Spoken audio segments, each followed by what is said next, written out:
حالت خوبه؟ میکروفون نزدیک بگیر. بله. معرفی کن خودتو کامل. بسم الله الرحمن الرحیم. آزم سامایی است. بعد کاری که میخوام اجرا کنم اسمش هم مادر مات به بلوچی، بعد شاعرش هم صابر سمینه. میشنویم اجرای قشنگش رو.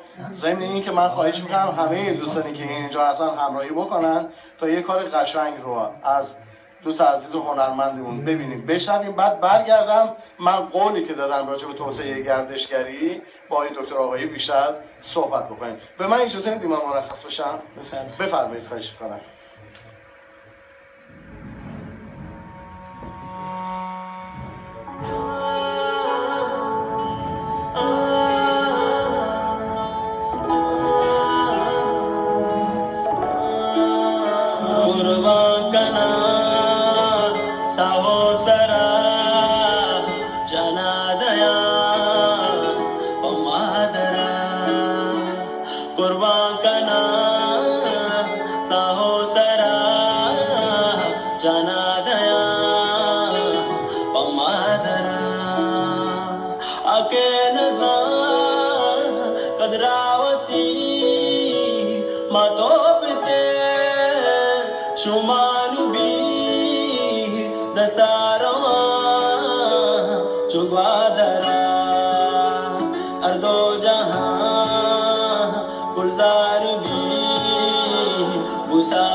واقعا من که خودم به شخص لذت بردم، انقدر عشق داشت این ترانه که به نظر من کاملا محسوس بود که برای یک مادر واقعا خونده شده. من میخوام حالا که راجع مادر صحبت شده از این دختر خانم زیبا سوال کنم که این لباس قشنگ شما رو کی برای شما دوخته؟